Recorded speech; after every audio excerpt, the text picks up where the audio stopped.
Hi, this is Jack Westman for ESEA.net here in London, England for ESL Pro League Season 3. Joining me this time is none other than the bald eagle himself. It's Jason Moses O'Toole. Jason, how's life? How's London treating you? Oh, London's great. It's my first time here in London, actually. So haven't had too much time to explore, but it's been fun. You done all the typical stuff, met the Queen, etc.? I mean, she met me, which was good. Yeah, so that was pretty cool. She may have more Twitter followers. I'm not sure. Does the Queen have a Twitter account? I think there's a royal family Buckingham Palace. That doesn't count. That's like 15 people on one account. More than 15. Shit, dude. The royal family's huge. You also went on a night out in Soho. Yeah, we did. I'm told. Yeah, we did go on a night out. You don't know the reputation that Soho has? I don't know the reputation Soho has. Okay, feel free to look that up on Wikipedia, guys. Soho's a colourful place. I was told it's the original Soho, because I've been to multiple cities that have Soho neighborhoods and everything. Yeah, so I was in Hong Kong and there was a Soho there, and it was like... Actually, Henry was very insulted when I said that. I was like, oh yeah, I was in Soho here at this place. And he's like, well, this is the original. And I was like, all right, sure. We did it first, we did it best. Yeah. All right, well, let's talk a little bit about being here in London. You start off in Leicester, you moved to London. What's your favourite part of coming to these big kind of events these days? I mean, it is cool seeing the new cities. Obviously, I've never been to London. Don't have too much time off, so my exploration is limited. But it is. I mean, it's the cities. It's the people. I always say that most of the best parts of these events is obviously like the crew that we have. The talent crew is always fun to work with. It's honestly like if you've been. It's like being in college, except instead of meeting your buddies at like the local pub or like a different neighborhood pub, you're like meeting in random cities. And there are times where like we've just been hanging out in like a bar or restaurant or the hotel, and none of us quite remember like what city we're in, and we all of a sudden realize, oh, like shit, we're in Barcelona or something like that, Oh, right, okay. So it's more about the people than the place, almost. Yeah, and like there's a bunch of players obviously that we become friends with over time, so you get to see all those guys again. So yeah. All that kind of stuff. Sounds pretty good. Don't make it sound like you're working too hard, Jesus. So you started off in Leicester. We had a couple of upsets. Straight off the bat, I mean, Astralis didn't make it out of the groups, which I don't think a lot of people saw. And also, just to rub it in again, North America finished 0 for 3, right? I don't think Cloud9, Liquid, nor Optic made it out of the groups. Correct. Yeah. I mean, they did win maps, right? But they didn't make it out of the groups. Biggest surprise of the group for you? I mean, it's obviously Astralis. Yeah. Astralis getting knocked out is that's insane to think about, especially them losing to Optic. Like if could have been like some weird situation where they had dropped. I mean, they're teams that are just known for not dropping maps to teams they shouldn't. And Optic crushed them. It was like 16-7, so it was like wasn't even a game, which just doesn't bode well. It was kind of weird to see them actually even.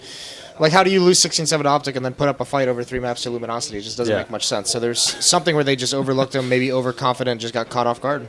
Maybe that mental block that Astralis have always been famous for. It would be such a shame if that extended to group stages now, wouldn't it? That would be just heartbreaking. Yeah, at least when it was the semi-finals, it was tolerable, right? Yeah. But Jesus, this group stage. And the North Americans, I guess it's what we've come to expect from you guys. Status quo. Quo.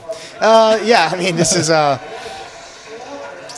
it's just tough. I mean, the sad thing is, like, you see some potential, right? It just hasn't never been realized, and it's only so long you can hold on to potential. I mean, and then there's also, the entire situation where Cloud9 is just getting through, like, changing leadership, roster change.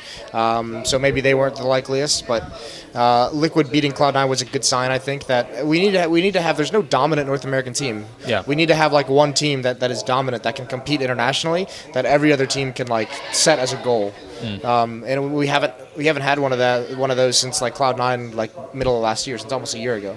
So it is a little bit scary.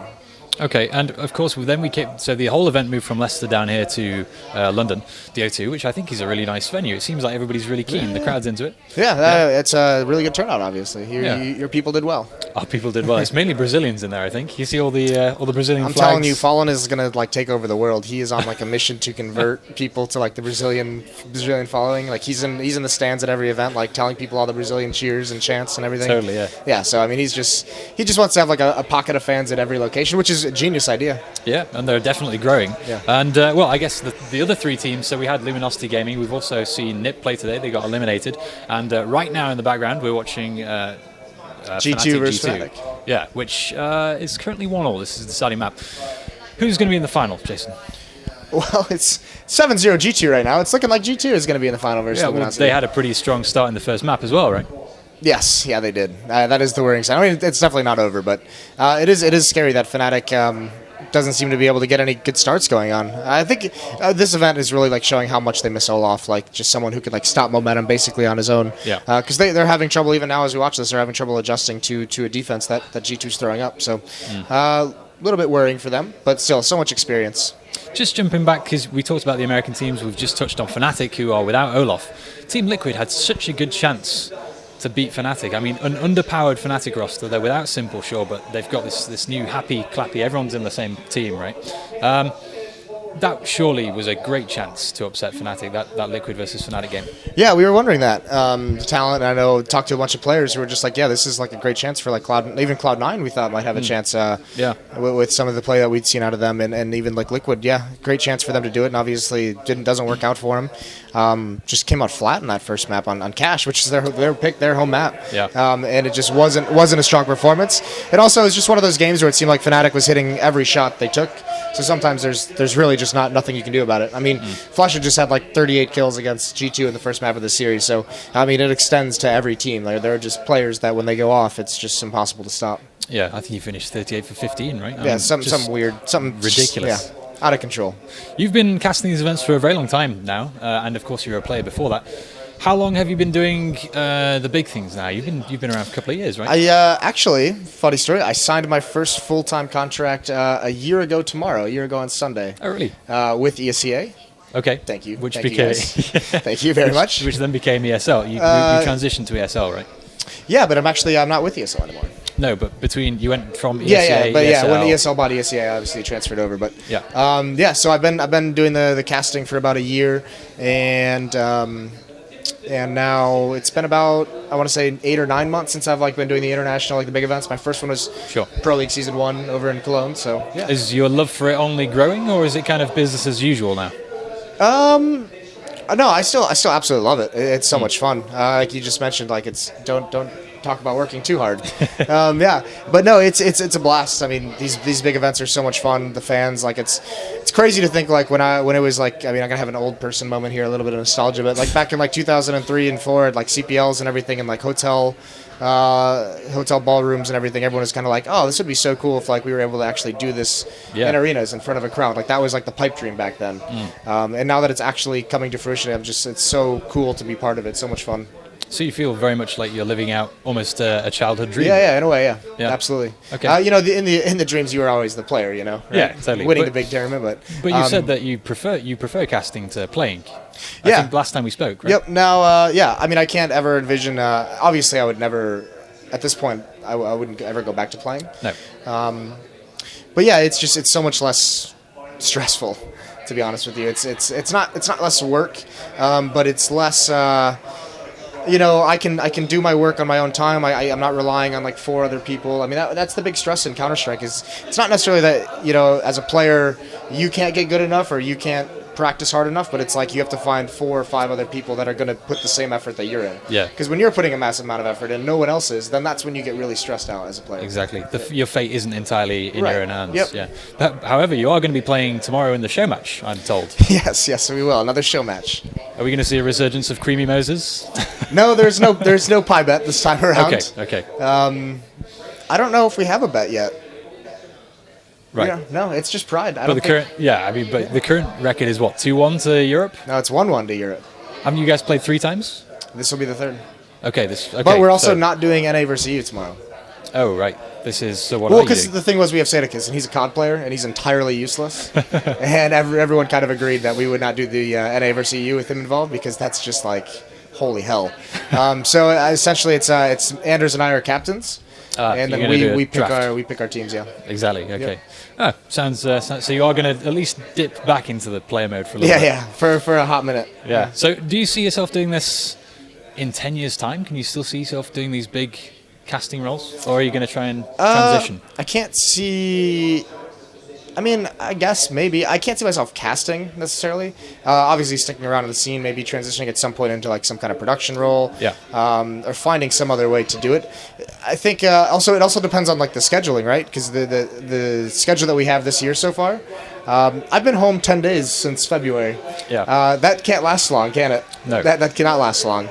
So if that's going to be the schedule for years to come, then absolutely not. That'll be like maybe another year, and then I'm just going to be like burnt out. Well, Sadekist is taking 2 months of vacation, June and July, right? Have you ever considered?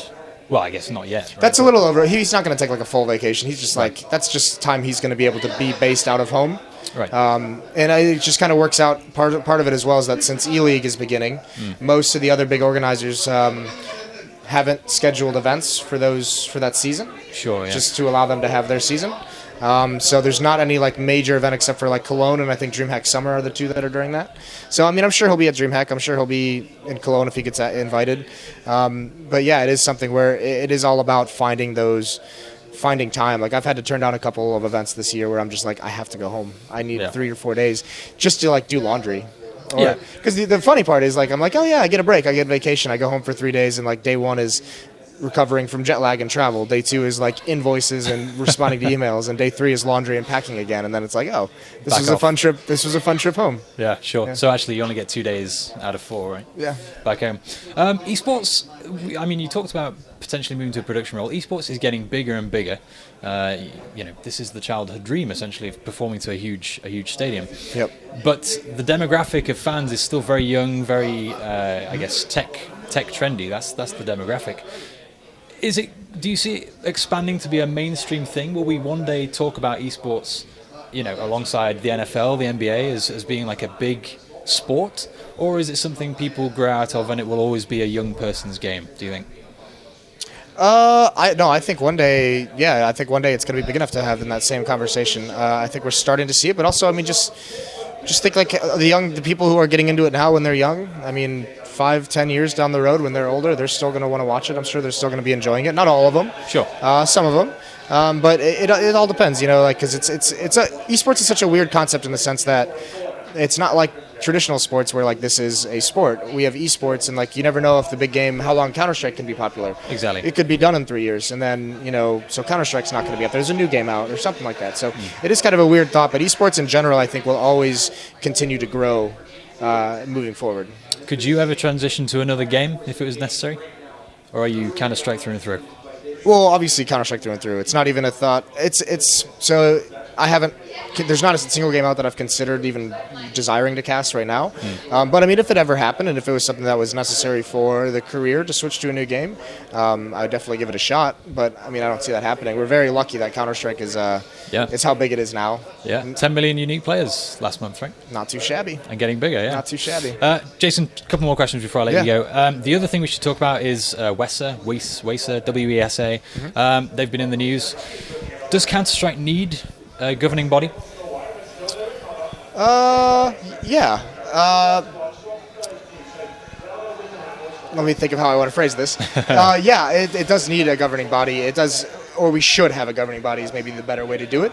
And I don't think the argument is really, does it need a governing body or is this governing body okay? It's more the balance of power, who's involved in it. I think that's always the big question with it. Like we've talked about whether it's players union, whether it's some kind of association, whether there's some kind of like competitive council to be close to Valve, to have some kind of open communication with Valve. Anything along those lines would be great. It's all about how you structure it and the power that you give each of the parties that are involved. And I think that's the big worry at the moment with WESA. Not the entity in itself, but how it's constructed. I think everyone's kind of a little bit iffy about. Okay, based on what you've read, and I know it's been very vague, I mean, are you hopeful? Is this the thing you think will fill that gap, or is it going to be something else further down the line? I mean, I'm hopeful in the sense that I want to like give it a chance. You always want to see how it goes, and that's kind of the general idea that I've gotten from the players and teams is, it's a starting point, and yeah, there's going to be bumps along the road, there's going to be struggles, there's going to be things we have to overcome and things we have to change. So hopefully those changes are for the positive. And then speaking just with some people like behind the scenes, I mean there are a lot of worrying things about it that I've heard from not necessarily about any one person or organization or team or anything like that, but just there are some warning signs that I'm already seeing crop up that I know there are some people that have that have like the player's mind at heart, that know about them, and hopefully like they're able to influence those in a better way. Sure. So I mean, I think we're going to see like there's going to at some point we're going to see this Western thing have some challenge arise to it, not necessarily in another body, but some kind of issue is going to come up that they're going to be required to deal with, and we'll kind of see what that presents, like what comes from it, what is it actually going to do. All right. Well, fingers crossed, I guess. We'll see if it's a step in the right direction. Yep. Jason, I will let you go because you have to be on the desk again sometime soon. Yeah, sometime. That's eventually. Not too big, not important. All right. Well, thank you very much. No, thank you, Jay. Always good to talk to you. Yeah. And, do you want to go through shout-outs, friends, family, that kind of thing before we go? Nah. No? Got nobody? I got nobody. Right. I've got Anderson. Jesus, he's a mess. That's it. Anders should be back. Are you going to be casting the final tomorrow? I believe so. Yeah. Yeah. Okay. Yeah, that's what I've been. But it's that's just what I've been told, but I haven't is- had like 100% confirmation. Okay. Well, hopefully we'll see you doing some commentating. Hopefully, we'll see tomorrow. me winning tomorrow. The challenge. Yes, and the show match. Well, best of luck for that. Cheers. And I hope we see you on the stage commentating as well. Yeah, absolutely. We'll do. Cool. Thank you very much again. And for everyone at esca.net, stay tuned for more coverage here in London, England.